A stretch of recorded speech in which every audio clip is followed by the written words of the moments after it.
4 is your time with me, Martin Daubney, here on GB News. Now, thousands of migrants are preparing to launch a fresh charge for Britain's borders next week, as they're reportedly preparing to take advantage of a period of good weather.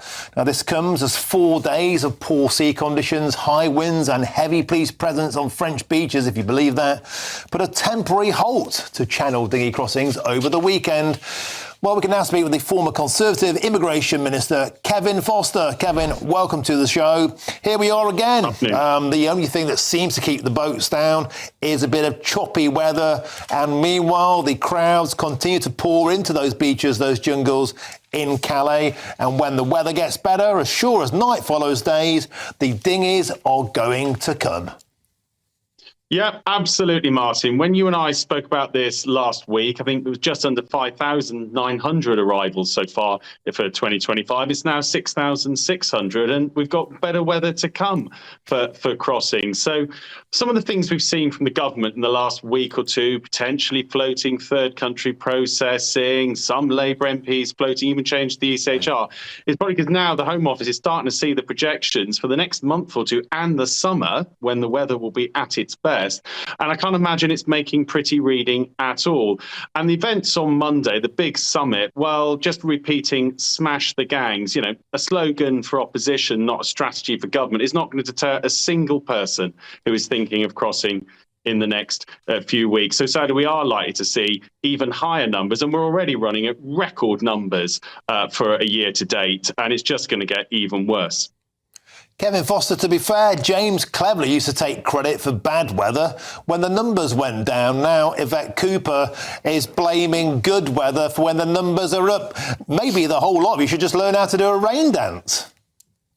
Well, you know, Martin, it was always the case in the Home Office that if you knew there was going to be wind blowing waves up certain beaches, you'd know that numbers would be down. But, you know, we have to have a better and more comprehensive strategy than just praying for wet weather and wind in the channel. And that does mean having something comprehensive. Yes, the law enforcement angle, but also the dealing with the courts, some of the nonsense reasons we can't get rid of people, making it less attractive to come here by more quickly processing applications, and also answering the question about what do we do with people who we've decided do not need to be in the UK. They left a safe and democratic country to come here, but where we can't return them to either that country or to their home country. And that's where a genuine third-party country agreement needs to come in. But I think Keir and many of his MPs will be now rapidly realising that just shouting "smash the gangs" from the White Cliffs of Dover is going to be like King Canute sitting at a beach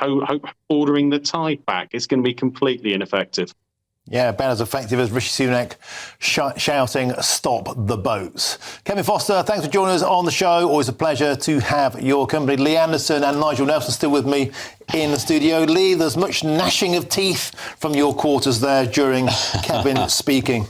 I like Kevin a lot. I've got a lot of respect for Kevin, but, you know, he was part of a government that's to blame for this. I remember four years ago, Martin, when these young men were coming over the channel and we were putting them in hotels. And the reason we was given was because of COVID, to contain the disease. 4 or 5 years later, they're still being put in hotels. They're living on pallets and in tents in northern France. I've been there. And when they see their mates on TikTok arriving here, being ferried by the border agency or whoever, they get picked up, they get fed, they get put in a 4-star hotel. They're never going to get deported. And, you know, during the past Parliament, I asked for turnbacks in the English Channel. They wouldn't do it. I asked for us to ignore the ECHR rulings. They would not do that. They was worried about our international reputation. I even asked Rishi, it would have been before they booted me out of the party. I said to him, look, on the day of the general election, let's have a referendum on whether or not to leave the ECHR. I think people would have voted for that.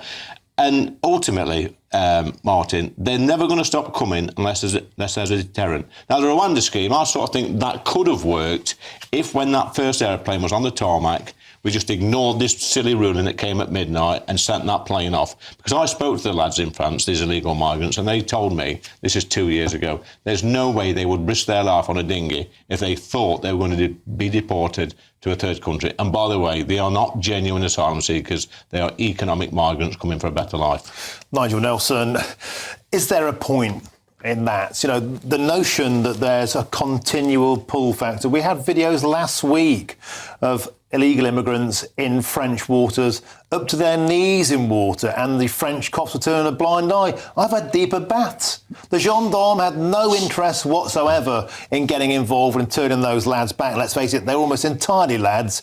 This is going on and on and on, and every immigration expert I speak to on the channel say that you can't stop this until there's a deterrent, and that deterrent is a third-party country offshore containment and processing. Well, I would like to see offshore processing, because one of the problems is the pull factor across the channel is because asylum seekers can't claim asylum unless they're on British soil.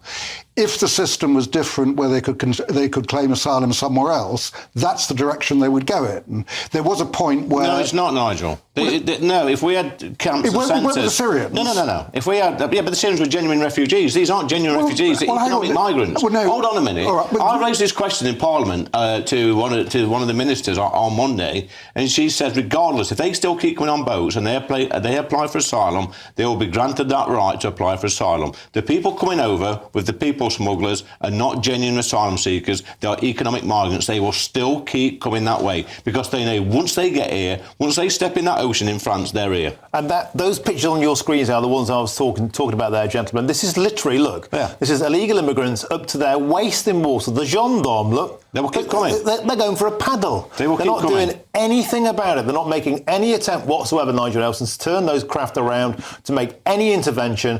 £500 million a year we're paying for the privilege of this, and they're simply sightseeing. Well, that's because the French use maritime law to decide how to deal with boats in the Channel. It's a farce. Yeah, but we are changing that. I mean, Yvette Cooper, the Home Secretary, is actually doing a negotiation with France, and the idea is we will change the system. I mean, Lee's idea of turnbacks, I've never understood this unless you actually drown people, because these are small boats, and if you pick them up, put them on your boat, give them a sandwich, give them a cup of tea, sail back to France and drop them off. Yeah, but then we need the agreement of the French. No, you don't. Yes, you do. No, you don't. Well, okay, so suppose the French decide to do the same thing in reverse and say, right, we don't want these people here on our coastline either. We'll put them on a boat. Nobody's getting a dinghy from England to France, and drop them off in Norfolk or something. How would I'll we feel throw a about challenge that? out to you, Nigel. Let's me and you get on a dinghy from Dover.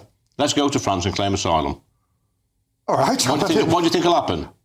Well, first of all, I don't think... Do you think they'll accept it? I don't think they would, in fact, because I think that there you go, then. You've answered your own argument. I think that we would be pretty obviously, we would be fake asylum seekers to go and do that. What, like the ones coming this way? However, it is the right of anybody under international law, and international law should be a British value. You know what, under Nigel, international law to actually claim there is nobody asylum. in Ashfield, my constituency, that lies awake at night worrying about international law. What they worry about is these young men, undocumented young men, coming over the English Channel. They're absolutely fed up. It's £6 million, £7 million a day, and 150,000 on them. There's going to be thousands more this year come. And women and children as well in those boats. But that makes up, Nigel, a small percentage. And listen, and these young men that's coming over, these undocumented young men who claim to be fleeing of war and persecution, what kind of man leaves women and children behind? And what kind of men get in a dinghy where they're threatening women and children to chuck them over the side if they do get turned back? And I've seen that in France. Yeah, I'm not suggesting there's not some criminality. I don't want these people in my country. But the point really we're talking about is not that that I'm supporting the idea of people crossing the Channel. Our argument is over how you stop them doing it. Can I ask you a quick question before we go? If you open these so-called centres up all around North Africa, and do you think these young men who are in France now would go to these centres and claim asylum? Well, in the event that... yes or no? Would they go? The answer is yes, because it's happened in the past. No, absolute nonsense. They still come because they know once they get over, they're never going to leave this country. Well, they won't if you've got offshore processing. That's my point. No, they won't, though. No, the only people that use the offshore processing, Nigel, is the genuine asylum seekers. Would you accept that the Syrian programme was a success? Yeah. Yeah, well, except that. But who came over? Not 150,000 men. 20,000. It was families, it was children, it was women. Exactly, but it actually did work, so the system These men worked. would still come over on dinghies, you know that, Nigel. OK, gentlemen, we have to call time on this beautiful ding-dong. Thank you very much, Lee Anderson and Nigel Nelson, always greatly entertaining. Beautiful.